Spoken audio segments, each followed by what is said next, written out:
Appreciate that. Just a bit of context. My name is Ryan Camaro. I am Stockton born and raised, and I've been doing a lot of arts activist work, working on water issues for more than 4 years. I represented our community at the International Climate Talks in Paris last December, representing Stockton in California as a youth delegate. And I love that this is a forum that's all about transparency and accountability, so I just really have some questions to kind of open this space up for our city. So go ahead and ask your one question, because there are a lot of folks in line for this ride. My bad, sorry. Alright, so kind of coming back from the climate talks, I recognize that there is very systemic issues that we need to tackle holistically. So when we're talking about water quality in terms of the chemicals that we use to disinfect our water, we also need to have the conversation about what's going on with our water resources, given the fact that we're in a drought and this is California and we really need to look to the solutions.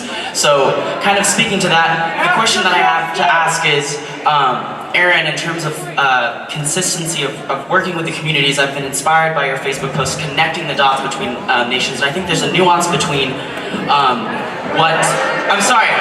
Okay, the question is that are we going to have are we going to have the conversation about water in the same, multiple topics of like the tunnels and about chloramines all in the same space as a conversation, because I think that's an incredibly important thing statewide, and I think we really need to nurture and steward that. Does anyone else want to answer that about the tunnels? Barbara, we are do you familiar want with the tunnels. The short answer to that is going to be yes. How about that?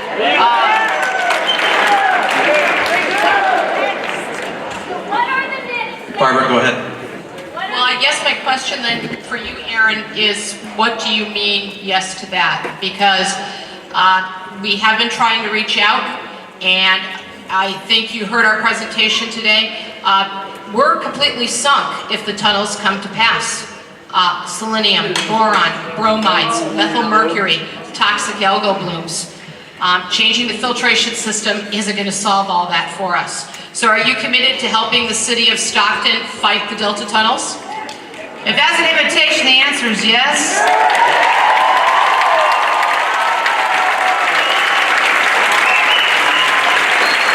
We're glad to hear it. We'll hold you to it. Hey, I know. Okay, here we go. The next person over here. Yes, I'd like to thank Bob and Erin for being very honest. And I recommend the people of Stockton give their elected officials their walking papers, because we the people do not need them. We can self-govern ourselves. Thank you. Read the question! Go ahead and ask your question. Yeah, my name's Vincent Contino, and we need to dump the chloramine right now. And I agree with the gentleman Bob that spoke. I'm willing to pay the 75 cents more a month. I got it in my pocket right now. All right.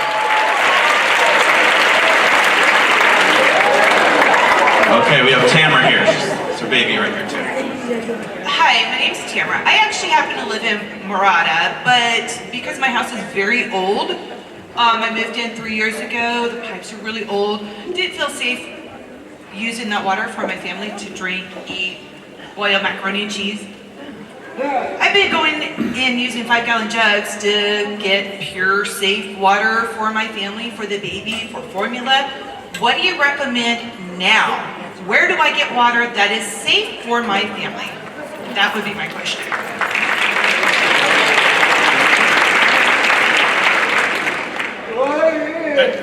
That's a tough question, because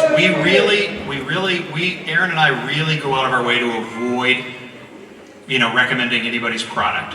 Okay. That being said, what you need to look for in a treatment, if you're looking for a drinking water, you're looking at, and I know they said reverse osmosis is very expensive, and it is on a city-wide basis. It's kind of ridiculous because a fraction of the water is actually consumed. We use it for so many other things, to water our yards. So to do reverse osmosis is excessive. But if you're going to actually drink water and it's coming through your taps, reverse osmosis is by far the best. And the reason that I say that is because carbon can absorb and it will have preferential treatment at home. And it will slough off other chemicals. Ion exchange, same thing. You know, they're running around saying ion exchange in Flint, ion exchange in Flint.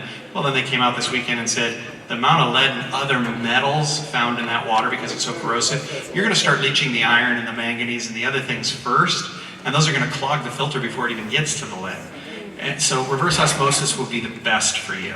So I don't care whose it is, make sure you read up on it, do your own homework, but that's the best available technology on a home water filtration system.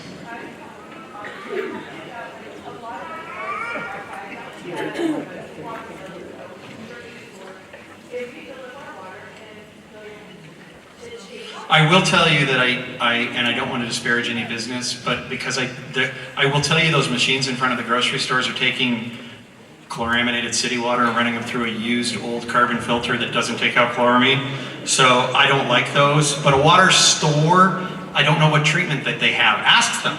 Inform yourself. Do you use reverse osmosis? Do you use any carbon polish? Do you use any ion exchange? Why do you use it? How frequently do you change the filters? Those are all very important questions. But the storefront things, run. Thank you. Hi, I'm a Stockton resident. I'm 48 years old, and I've just been diagnosed with end-stage renal failure.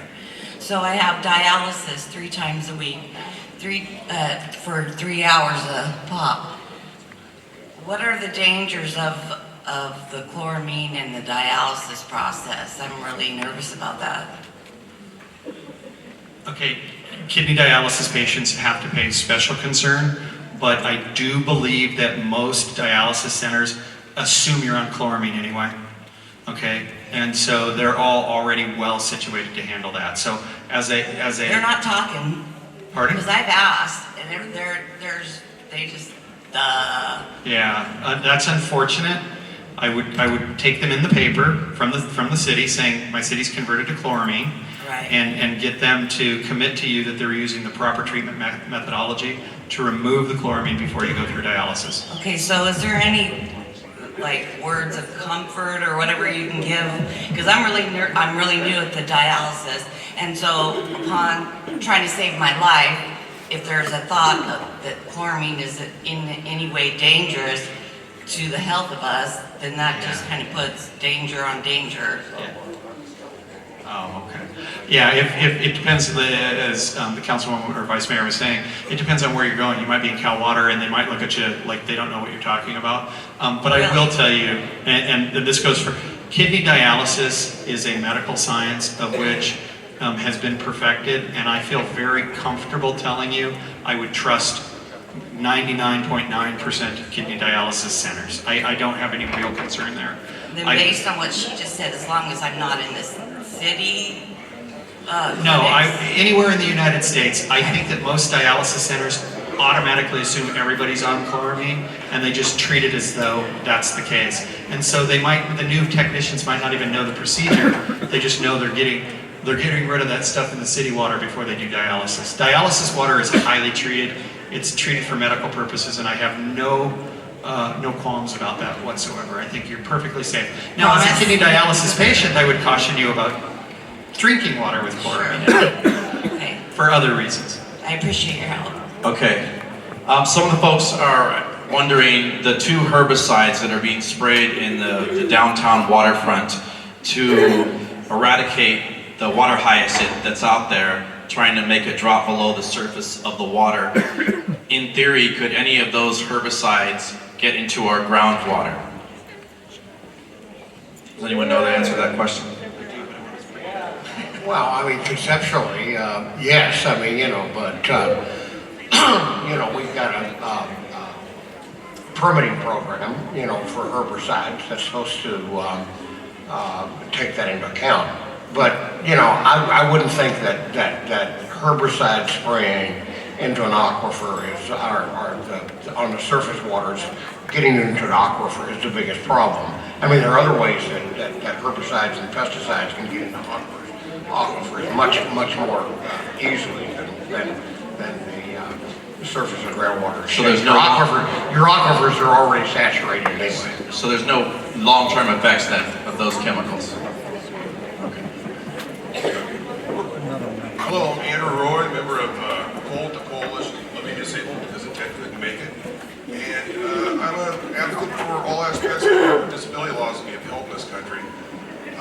you said to be involved with government.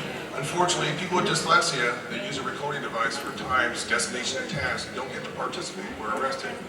So we're looking for a means to participate in this forum here and in government so that we don't get arrested. How can I make a statement in regards to announcing this is being recorded for quality assurance, where I just say, I claim all rights, waive no rights, this may be recorded for quality assurance, in regards to making a legal decision, whether it's a public or private contract. And how can we discuss discovery when you can't even make that statement declaring the Declaration of Independence being part of your life? So I'm looking for solutions, and how can the American disability laws be applied to all people in this room, not people with just physical disabilities, but with neurological disabilities. You shouldn't be arrested for having dyslexia for going to a board meeting. The mayor can also comment on this, but as far as my experience on the council, there hasn't been anybody arrested for speaking at our meetings.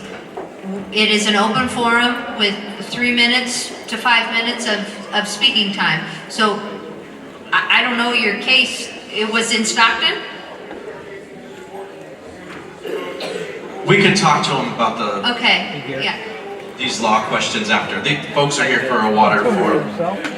Sir, go ahead. Go ahead, sir. Ron.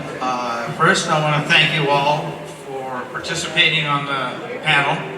You guys have trumped all those who decided not to come. And as a science major, Just ask your question, sir. Go ahead. As a science major, one of the very first things I learned was we evolved from water. 5 million years ago, I wasn't there. I doubt that there was chloramines in that water at that time. It'd be interesting to know what we would look like right now had there been. In answer to a couple questions, looking at We'll do our own thing. Looking at a reverse osmosis, it's about $4,000 for a household. So if you don't get clean water coming into your house, and that's what you want to do to get clean water into your house, it's going to cost a household another $4,000, not $75 a year, or whatever the thing was. Vietnam era, a lot of the pipes were not copper. They all went to another use. Bombs and bullets in Vietnam. What's your question, sir? Just get to it. How could we tell how much lead is in our water coming out of our sink? Is there a way for us to determine that? Okay, go ahead. It's a standard test. And I'm not going to speak on behalf of the city, but if you're a city water consumer or a Cal water consumer, you can call them and tell them you'd like to participate in the lead and copper testing rounds, and you can express your concern, and I think that they would expedite that service. People that would call in and say they want lead and copper testing, we would do it for them. You can also buy them at Home Depot. Okay, the next question, Heidi, goes to you, Stockton resident that's led a new coalition group in here for awareness of the drinking water. Go ahead, Heidi. Hello. Hi, I'm Heidi Hecht, and first and foremost, I want to thank all of you for showing up, because you guys are going to be the voice to change this, and I appreciate that. So, Erin talked about how you can get involved. I want to touch on that briefly. First of all, there's a Facebook page. If you search Stockton United for Healthy Water, you will find it. Also, there is a petition going to put a moratorium on these chloramines in Stockton. Please sign it and share it with everyone you know, okay? We are also on Twitter, okay? So that being said, there are ways to get involved if you don't have Facebook. That is okay. We have an email address too, so ask me at the end for it. I'll give it to you. So my question really to the panel of experts here is obviously the length of use for chemicals doesn't mean anything, because they've used multiple chemicals for a very long time that we now know are very dangerous, including lead, DDTs, BPAs, etc. and so forth. So the health effects are not proven. We don't know that. There's no study one way or the other, and the EPA has not studied it either. So tell me, council members who are representing our water, tell me how you can prove to us, the citizens of Stockton, that this water is actually safe. I want proof, and I want you to prove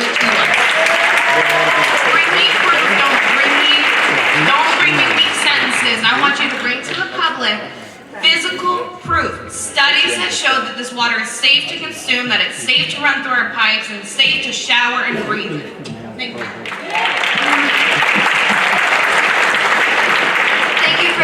Thank you for the request, Heidi. I will definitely, I've written down your concern and your request, and I will forward it to the staff in order to provide you with that information. And I will also request that they put that online so that other people have access to it as well. Okay. Take some questions, and I have a question for Erin. Go ahead. Your name? Go ahead. You go first. Oh, go ahead, sir. Thank you, Mayor. So, I want to follow up on that because when you have been violated, if the water is unsafe, you need restitution, reparations, and remuneration. You've been poisoned. That affects your brain chemistry as much as your stomach. When you inhale ammonia, it's a stimulant. It creates a physiological change, and that affects your performance. So, do you treat those reactions equally? You don't in this country, I'm sorry to say. The way that you don't charge for water equally, you must start to do that because you are a nation that promotes equality. You start to do that. Thank you. Enforce your laws. Okay, give him a round of applause. Go ahead, ma'am. My name is Daniela Valencia, and I am an organizer with the group Stockton United for Healthy Water. Thanks everybody for being here tonight. My questions are for Ms. Christina Fugassi, who's here representing the City Council today, so that's why I'm directing the question at you. You made a joke about not reading all of your mail, and I wanted to know, do you really feel that everyone that is a water user for the City of Stockton, that uses the City of Stockton water, do you believe that they were properly notified? And I say this because there's people that are paperless billers, there's non-English speakers, there's homeless people. So how was everybody notified? Because a lot of people do not know that this is going on.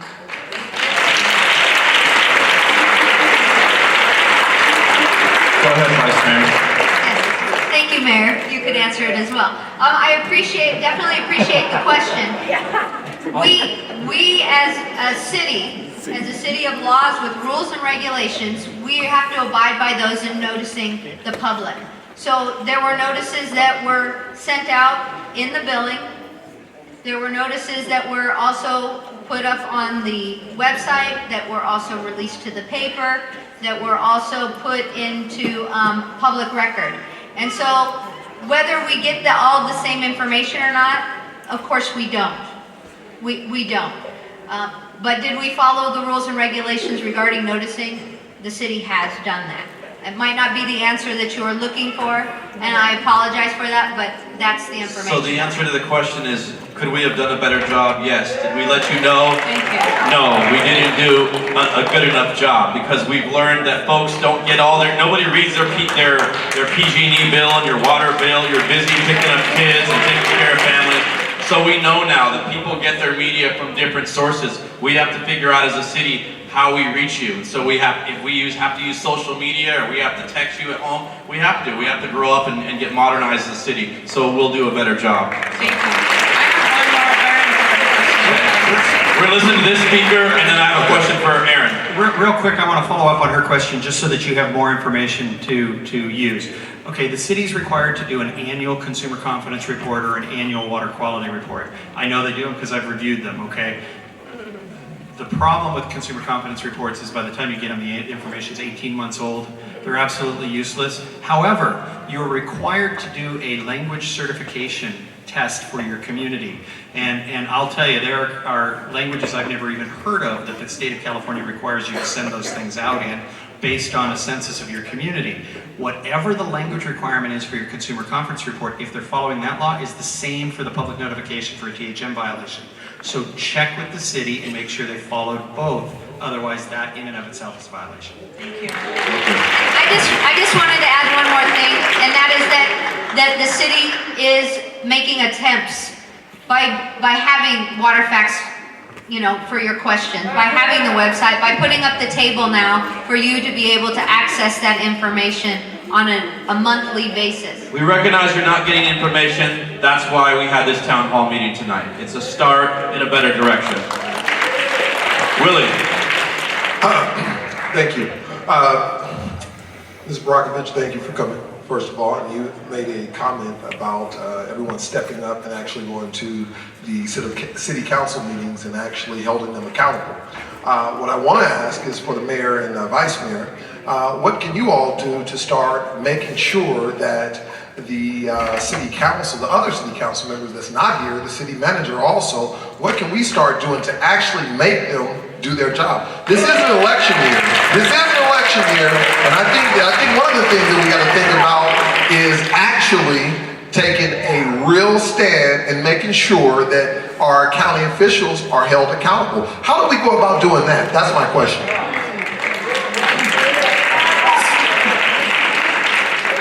So, as it was pointed out earlier, the people that are on council now, some of them were here when the decision was made and some of them weren't.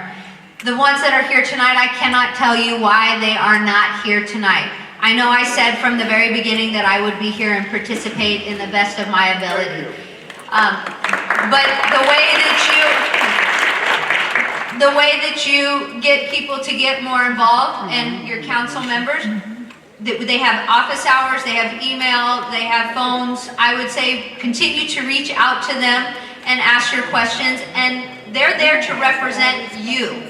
So the people in my district, actually throughout the city, doesn't matter where. If somebody contacts me with a concern, I'm going to do my best to address that concern, and that's what we should all do, because you are the people and we are the people along with you to represent you. How do we start firing one by one? The people that's not here and the people that, how do we start getting rid of them? Like what I'm saying is that there's enough people that's doing nothing in the city, and we have a real problem here from what Ms. Brockovich said and the gentleman next to her said, that this is a bigger problem than what we're actually looking at. How do we start getting rid of the people that's not ready to make change now? Make sure you're registered to vote and you use your electorate right. Thank you. Okay, so the public has some questions back here. I'm back here in section 103 here. Anyways, they're asking Erin, what's the next step for us? We have this debate where there's different options out there. The city, a few years ago, we invested in this Delta water supply project. We're not going to be a city that runs out of water, which is a great strength for our city because it's an economic engine. We're not going to not have water. We've gone to chloramines. So if the public decided they don't want this, what is the next step? We want the charcoal filters. Well, we talked about until other changes are made, what type of filters will be needed. We'll continue to do Facebook posts to keep you updated. If we have to come back and have another community meeting, we will do that. We are going to look to you to get involved with your city council. One thing that you can start doing tomorrow, light those phones up of your officials that can, and let them know how you feel about the chloramine issue. And maybe they'll start having some conversations at the boards about it. We've seen this happen in other communities and they've made that change. You do have a lot of community associations out there that if you band together with, you can make forward progress by working with them.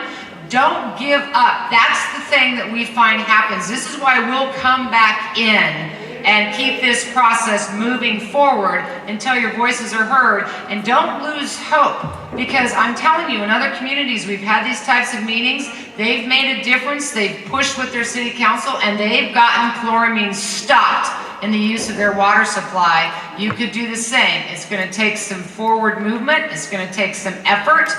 You can continue, you can call me anytime, you can email me anytime. We will help keep pushing this agenda forward in hopes that you will get this chlorine removed from your water. Until then, be vigilant, aware. Water filters will provide you with all the information and tools necessary so you feel safe until we can get the system changed and your voice is heard with your council.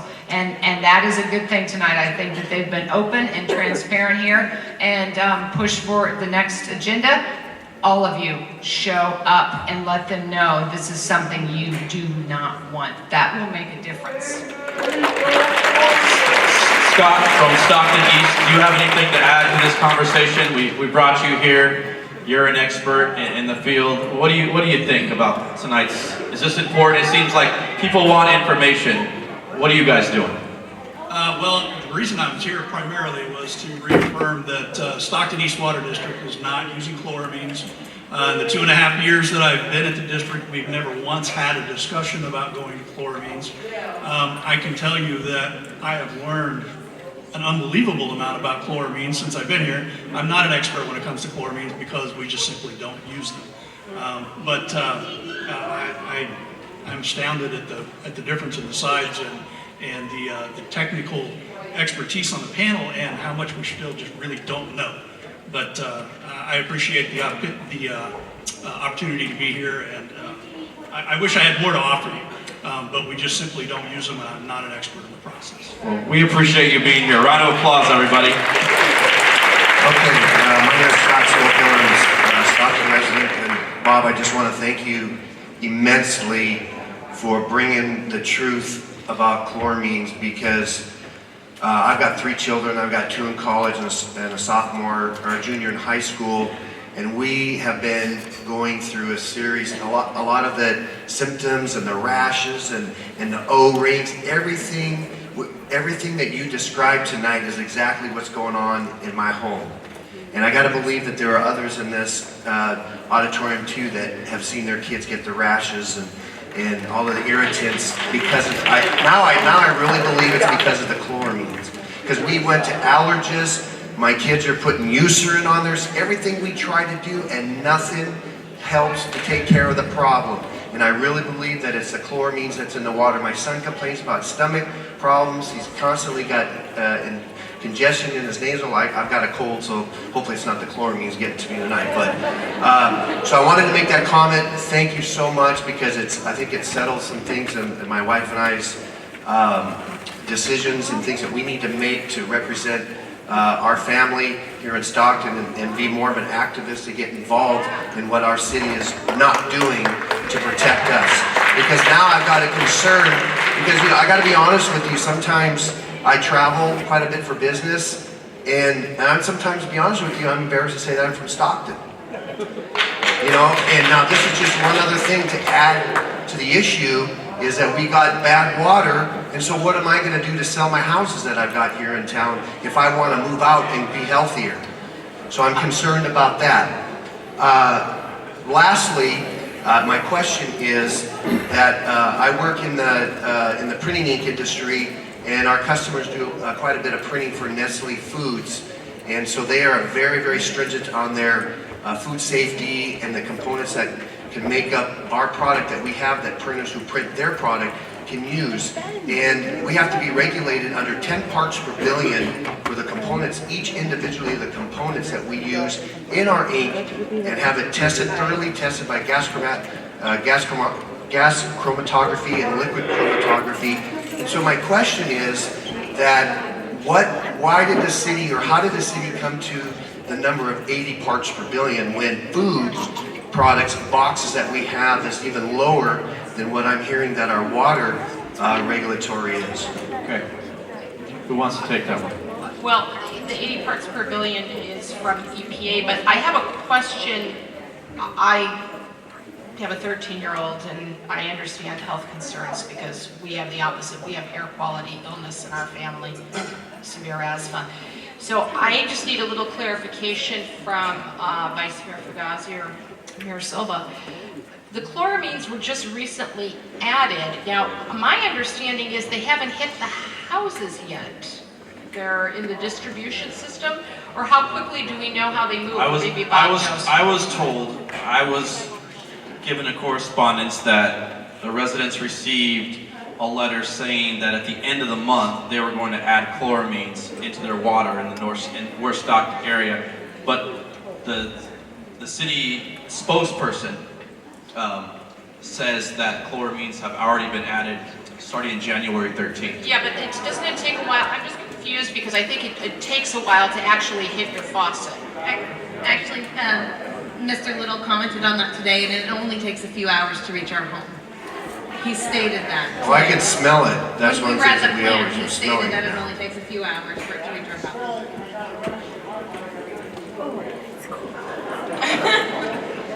Sir, if you give us your name and stuff and your email, we will get back to you and get you that scientific answer. Yeah, why did we come up with 80 parts per billion? We have a speaker here, and we're going to hear from Montezuma Sanchez on the water board. Looks like Bob had a comment. Okay, thank you. Okay, go ahead. Real quick, let me answer the 80 parts per billion. I'm sorry. 80 parts per billion is a US EPA standard. It's a maximum contaminant level. Okay, and what happens is the toxicologists all sit around and they debate this for 6 to 10 years, and they say, oh yeah, it causes cancer, so we need to put it on the list. And then the treatability guys get to, occurrence. Does it occur in enough states that the federal government should be concerned? So they all sit around and talk 6 to 10 years. Does it occur in enough places? Yeah, gosh, it's everywhere. We should be concerned about it. So then they say, okay, the next phase is then they go to technology and treatability. And so can we test at that level? Can we actually test something at 80 parts per billion? And so they say, oh yeah, you can test for it that low. So then they say, okay, can we treat it down that low? And that takes another 6 to 10 years. That's why I said somewhere between 18 and 30 years for you to get an MCL. And that's why we only have 90. It takes a really long time. It's actually a ridiculous process. And so that's where the 80 comes from. Now, the big concern is, like everybody's talking, indoor air. You can smell trihalomethanes down at around 20 or 30 parts in a hot water shower. Trihalomethanes, not chloramines, folks. Trihalomethanes. Okay, you can smell them when you're doing dishes. Okay, remember I said what you're smelling is trihalomethanes, not the free chlorine. I will tell you, I do a lot of indoor air pollution cases against oil companies. The oil companies are now saying, forget about the benzene in your house. You need to be concerned with the chloroform, that's one of the trihalomethanes that's regulated. We're detecting that at higher levels in the indoor air, and it's coming from the drinking water. So pay no mind to that oil we left under your house. It's the water that's going to kill you. I was wondering, this is obviously has its plus and minuses on both sides, because my understanding is the trihalomethane comes from pure chlorine treatment, not chloramine treatment. Please correct me if I'm wrong. So you two are out there a lot. I don't know if anybody else here is, and I'm a citizen with very little scientific background. Are there forward thinkers that are looking at the populations that are evolving and growing and the contaminants and other ways to treat water to continue to provide not only Stockton and Flint, Michigan, but the United States and other countries with better sources of purification of water? Because it's pretty selfish for us to be chattering with each other and complaining about our little problems when it could be a bigger problem. It's already 30% of the United States cities are using this. We don't know the connection. I don't really think anybody can tell you who's getting cancer and who's not from their food and everything else. But what about long-term solution? Is there somebody really looking for alternatives besides chlorine, chloramines, and all of the things that we're currently using? Yes, there are the American Water Works Association, the American Water Works Association Research Foundation, tons of scientists and toxicologists. There's a lot of people looking at a lot of things. You could go on and on and on. We were talking earlier, for every study I got, he's got one. We can go back and forth. But things pop up all the time. The most recent one on chloramine, this one blew me away. If you have a chloraminated drinking water system, you can Google this, I think it's about 3 weeks old. If you use chloramine and you're cooking with it, and you take regular Morton salt and salt your water, like you're gonna make pasta and you put some salt in the water, okay? The iodine in the salt mixes with the chloramine and makes an iodidic acid that's 10,000 times more toxic than the trihalomethane. The scientists actually went and did that study. You can't make this stuff up, guys. Google it. Google salt and chloraminated drinking water. It's a 3-week-old study. There are solutions out there. One of the solutions is to stop using chloramines, and we have to get in there with policy changes, communities like you, and stop using chloramines. I mean, there are solutions. I mean, when you have a total trihalomethane issue, the recommendation is a granular activated wellhead. They don't want to pay it. Stop taking the cheap route. Start putting money into the priorities that matter. That is a solution. Do the right thing, and you might have a better result. And so there are solutions to this problem. Did you want to say something? I get it. I'm sorry. So that this is clear, very, very clear. We are the less is more team. Okay? Less is more. We're saying if you remove the organics, you use less chlorine. Okay? What we didn't even go into tonight, what we didn't talk about, is after they add the ammonia, they have to add polyphosphate now to counter the reaction of the corrosion caused by this.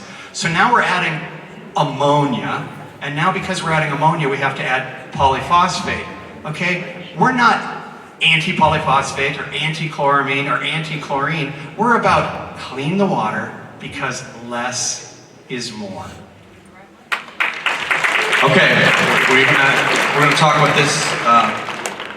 We're gonna talk right. She can ask a question, and we're going to Montezuma Sanchez on the Water Committee. Go ahead, ma'am. Hi, my name is Terry, and I'm a resident of Stockton. And I'm all for the further down the road solutions, but I have a husband with a muscle disorder, and I have a stepdaughter with cystic fibrosis who breathes in every time she takes a shower. I can't wait for long-term solutions. We need solutions now. And I guess my question would be, in the era of politics being tied to financial situations, how are we to trust that this isn't political? I mean, if you see cancer, you don't do that. Am I right? Council member, if you see something that says cancer, water, cancer. Well, I don't smoke cigarettes, and I know there's cancer on that. I understand that, but how does that happen? Okay, so to answer your question, the fund that goes to pay for the water is a water fund that is paid by the ratepayer. It does not come out of the city's fund. Just so you know, it's not a general fund expenditure. So that is what then gets passed on or generated through the ratepayer. Right now, because of the drought, the city actually has less funds in that account that you pay into, because we've asked everybody to cut back, cut back, cut back. And so in terms of paying for this, it would be done by the ratepayer, not by the city. So then I guess my question would be, why aren't the ratepayers being asked if they would pay it in advance, and you just don't sign up to throw it in? That's my question. Because I would pay it. And that is an option that can be put out to the ratepayers. Why wasn't it? Wait, already? Why wasn't it already? Okay, let's go Barbara first. There's just something I want to add about if you all choose to start working on a ratepayer campaign for best treatment. A couple of years ago, the city went to the citizens to ask them to pay more to clean up discharge, to protect our water supply, to protect the Delta. And it was all voted down by the residents of Stockton. So what I want you to be prepared for is people came out here today, but you have a whole city that you have to work and advocate with and plan accordingly. Because if you're really going to do things right, we should be concerned about how we're discharging back into our waterways, back into the Delta, because then we draw that water back out. You want to organize a campaign, if you do, to improve filtration where you have people educated as to what the costs are. And then the last thing, the city has done a good job advocating at the State Water Board and doing all the proper environmental responses to fight the tunnels. The staff has. Okay? But one thing you should also do, if you're going to be calling because you also want to change water systems, is that it would be a good time to impress on your council members that it would be good for them to use the bully pulpit of their offices to fight with the tunnels. Because honestly, when we go to do public events, the only person we pull from Stockton City Council to help us to speak up to the governor and to authorities is Vice Mayor Fugazi. So if you're gonna look at a package of improving everything for water, take it all. You want better treatment, you want clean discharge, and no tunnels. Let's protect what we have. Okay, Montezuma Sanchez, local activist and water committee. Hello. Hello everybody, my name is Montezuma Sanchez. I'm on the Water Advisory Committee, which is a volunteer group. I promised myself as a master's degree holder from USC and a community advocate that I would reserve judgment until I came here to get more information. I've definitely educated myself more on the science of it, what chloramines are versus chlorine. And I do have a question, but before that, I would like to preface that with a couple of comments. Number one being that I think that we have to give credit, first and foremost, for number one, organizing this town hall so that we can come here and get more educated. And I have to give my hats off to Mayor Silva and Vice Mayor Fugazi for putting themselves on the hot seat to do that. There are other council members who voted for this who are not here today. And I think it's important for community to find out what is their stance on this subject matter. This is not just a two-person show, it's not just a two-person council. Michael Tubbs voted for this. He's running for mayor. Find out what his stance is. Moses Zapien got promoted to county supervisors. He's on the ballot in November. Find out what his stance is. Albert Holman voted for this. What is his stance? So I think that that's some follow-up homework for the community to do. It is not going to be solved here tonight with just one conversation if this is going to take a decision by an entire council. In order to do that, you need a majority of 4 votes. I hope to come here tonight to get information from Mr. Bocock and Mr. Brockovich, which I have. It's been very educational. And I hope to compare that with information from the city. And I took a lot of notes, such as airstripping, cost basis, a few other notes that I took. And I wanted and I hoped for to ask the city experts on that to have a comparison and have it hashed out right here in real time. They're not here right now. And I think that that's important for us as citizens of Stockton to take note of. They did not send anybody here. And to me, honestly, as a community advocate that serves the community on the Water Advisory Committee, I take offense to that. I take offense to the low budget video, the condescending video that the city manager uploaded on YouTube. I found it very condescending. So I think that we have homework to follow up on. Obviously, there are some major concerns here, and in seeing the side-by-side comparison with the city's reasoning posted on their website versus Mr. Bocock's, with my personal experience dealing with the Fair Oaks Library, the city staff and city manager has not always been forthright. I do not trust them. And so that being said, I do want to ask for Ms. Brockovich and Mr. Bocock, what would you recommend here for the community going forward? Do we go back, do we advocate for the community to say we want to remove the chloramines, but then what situation does that put us in regards to if we're having problems with the THM production, how do we address that at the same time? Or is the solution the GAC system that was brought up? So if you could address those, it would be very helpful for us moving forward. And, you know, obviously some decisions are going to have to be made here as a community, and it's going to require action. That was a very long-winded, multifaceted question, but I'll give you a good shot. In the business, it's called Queen for a Day. So I am the water manager in Stockton for a day. So I don't know enough to give you a complete answer to that question. But I would tell you that the first thing I would do is I'd take a step back. You were under a compliance order anyway. I'm not sure of the state of the compliance order with the Division of Drinking Water. The Division of Drinking Water a year and a half ago was called the Department of Health. They got their hands slapped by the EPA and by the state regulators. The governor transferred them to the Regional Water Quality Control Board's state board's jurisdiction, and they have a whole new Division of Drinking Water. And so they went through a phase. You guys got away with THM violations for about a 2-year period of time. It was phase 2 of the treatment plant process. Queen for a Day, I would turn off the ammonia feed tomorrow. I mean, you're literally adding it after the clear well. The vice mayor just advised me you are doing air stripping in the drinking water reservoir that reduces THMs. So I will tell you that you're doing some of the best coagulation, enhanced coagulation processes at the treatment plant. Then you're using state-of-the-art ultrafiltration membranes. You're removing about 40% of the organics with those. That's very, very good. That's better than an average conventional filter.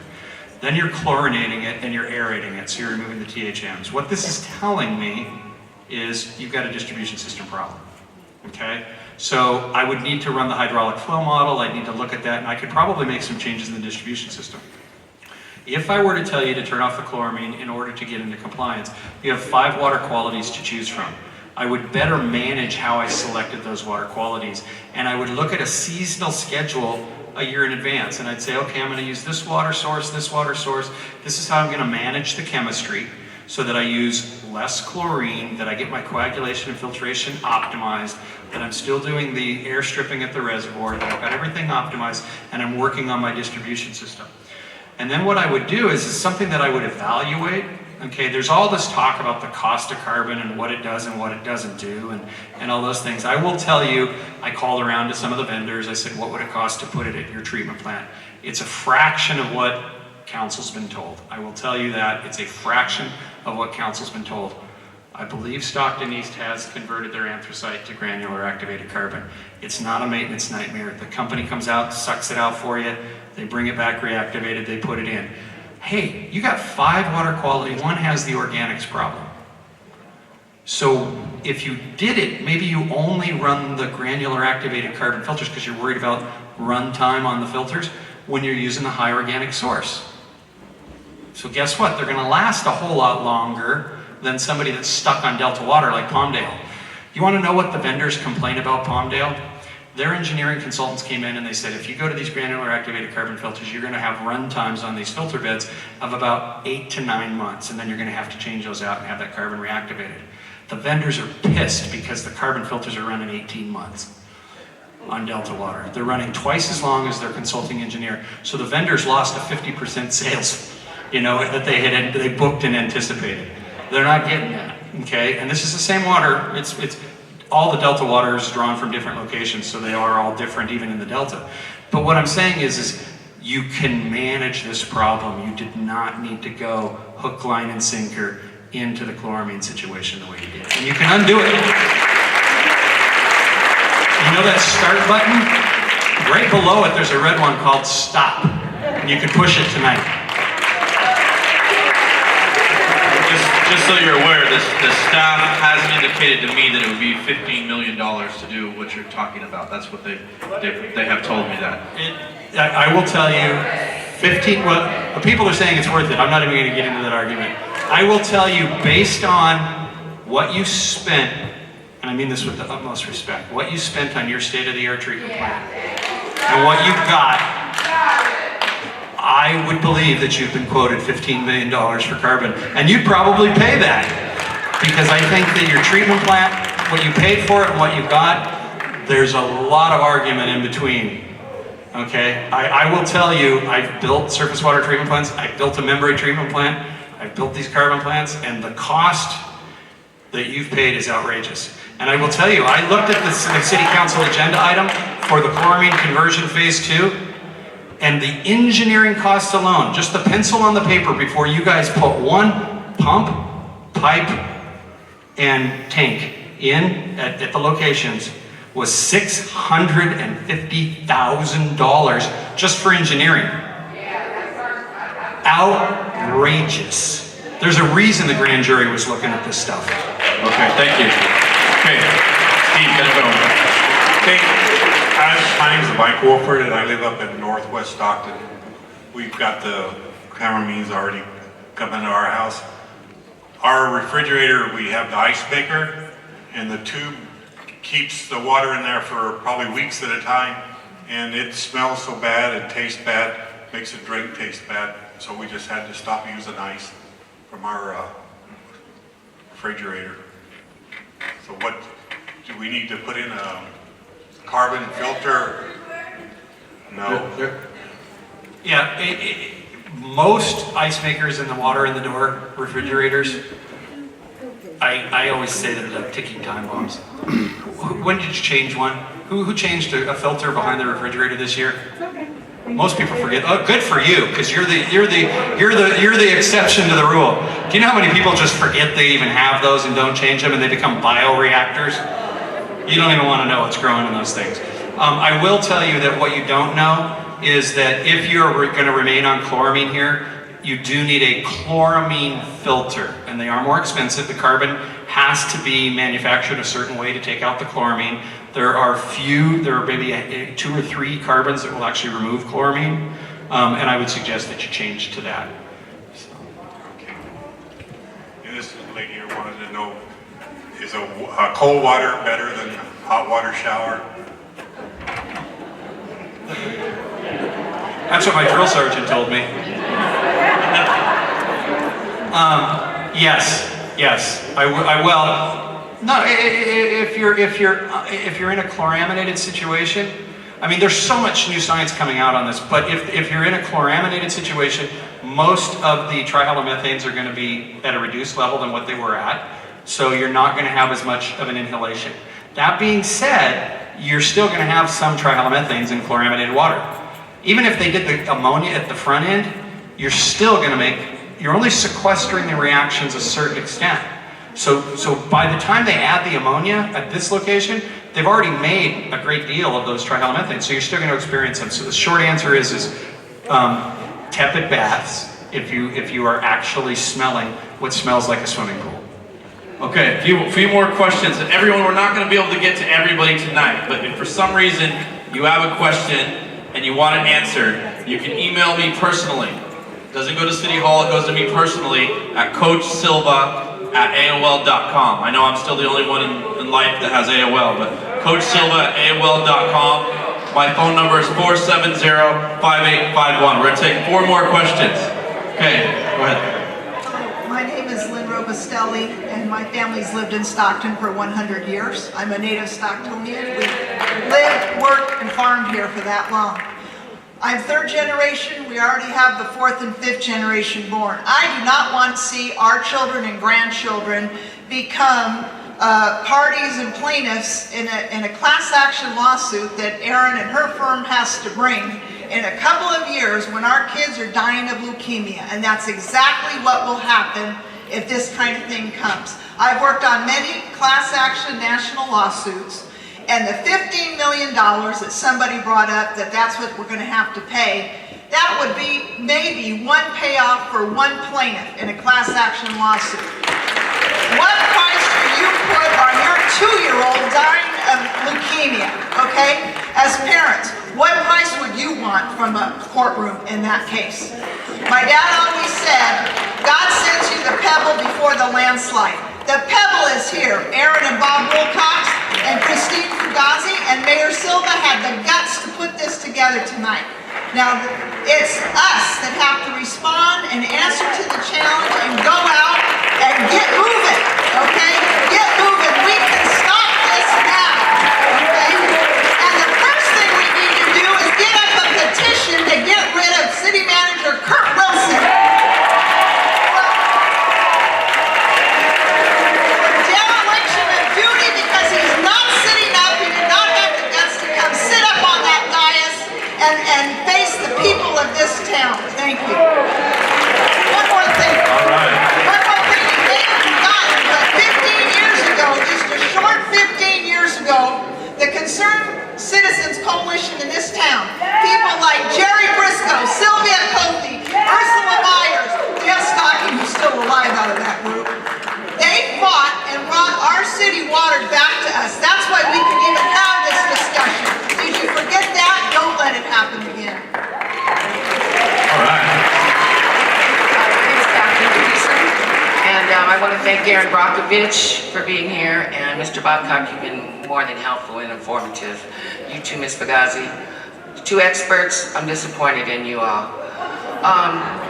Over on this side of the table, Mayor Silva, I have a question for you. Event that you voted for this law or this change 3 years ago, knowing what you know today after the tour and interacting with these experts, how would you vote today on it?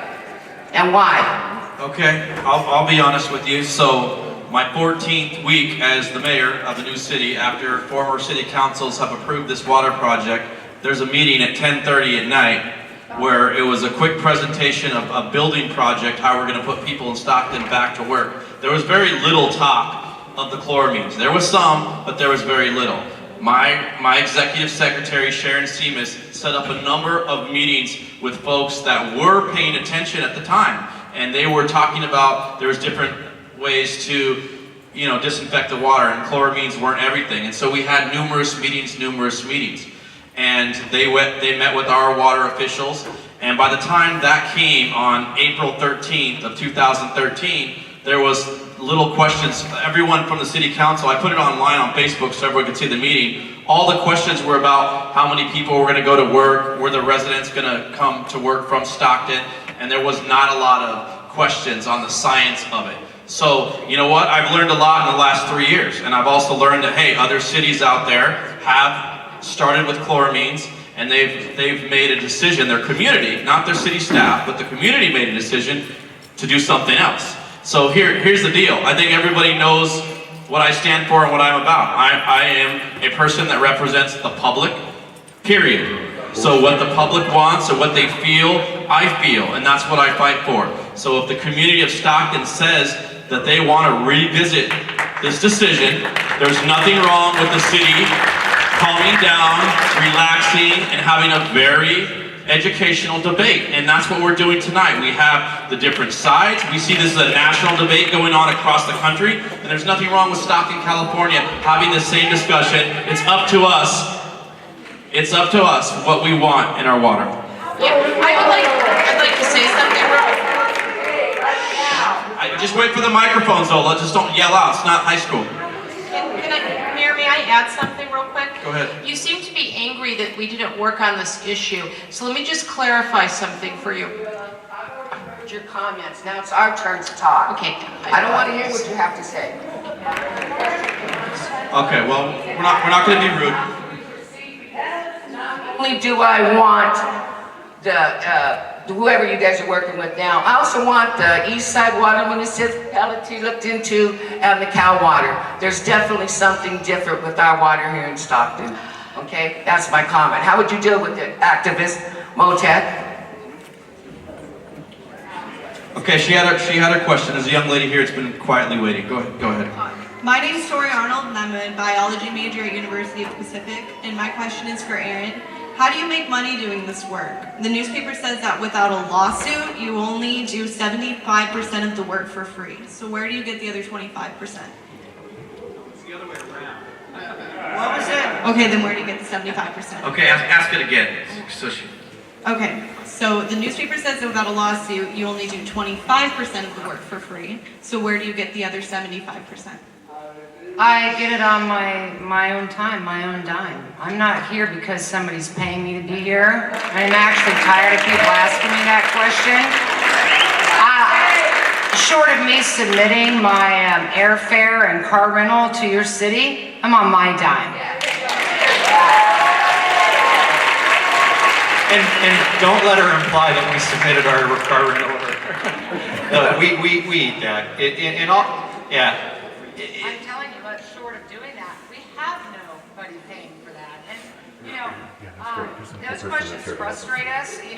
We're here. I'm like everybody else in America. I do consult, I do go out, I do a job, and I do get paid. We're spending our own money because it's just simply the right thing to do. My legacy is not set in stone. As I watch my fourth grandchild getting ready to come into this world, their legacy is in jeopardy. This is my calling. This is what I'm choosing to do. It's on my dime. I'm happy to be here, period. Okay, last question right there. Last question. Real quick, and just for my benefit, I'm not sure it's not so much about the money for me. It's what Erin said. We do this on our own time. But I will tell you, it sounds like a question my wife would ask, because it's not about the money. It's about the amount of time we spend on the road away from our families. It's not about the money. And I will tell you, we've traveled around the country. I went to Ketchikan, Alaska. You can Google Bob Bocock and chloramine. I went to Ketchikan, Alaska. I froze my ass off in Flint last February. Okay, I go around the country, and I'll tell you, the only ones that suffer, my family.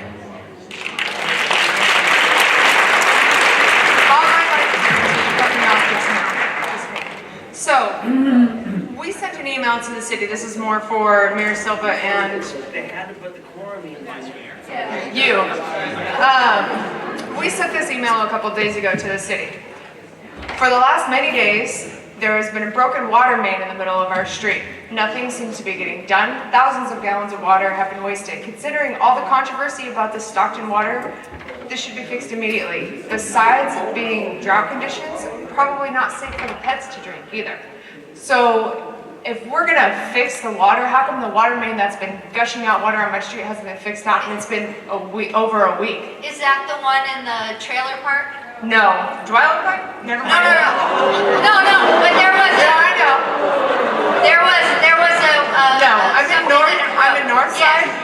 I'm in Northside. No, we are not in a mobile home community. No, we are not. No, but there was one that was broken and that somebody contacted me personally about. Okay. So where exactly do you reside? We're on Buttonwillow. How about that? We're over by Lincoln High School. Okay. So in the area that we actually got the letters that say that we can't drink the water, it's just gushing down our street. Yeah. I have not been notified about any water mains being broken in that area. We even told Bob about it. He knows about it. What was that? I said we even told Bob about it. He knows about it.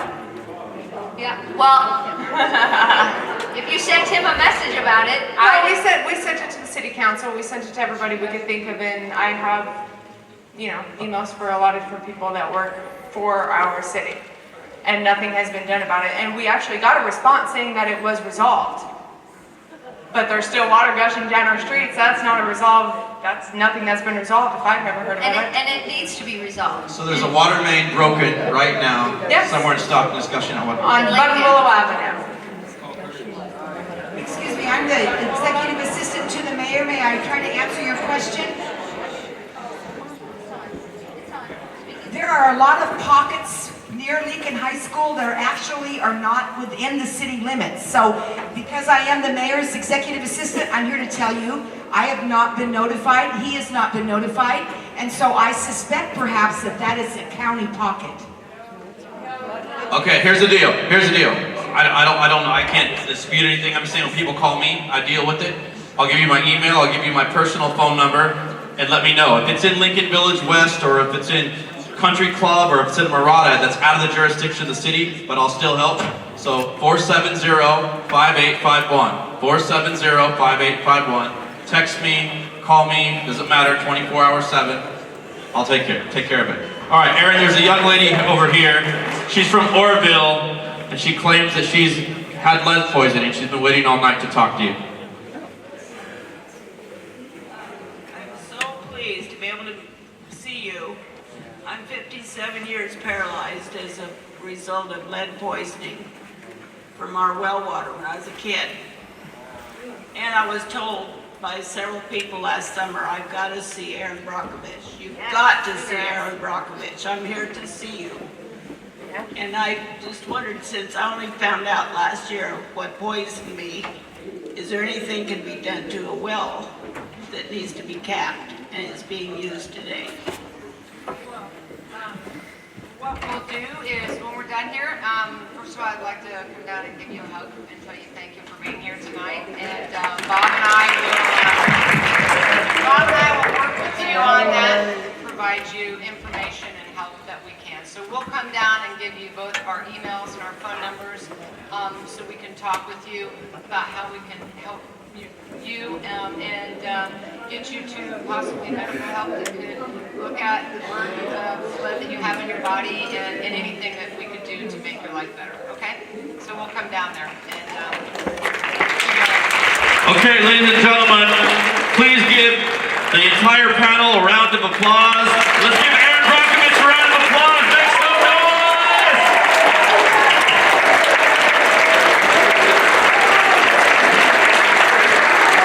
Thank you, everybody, for coming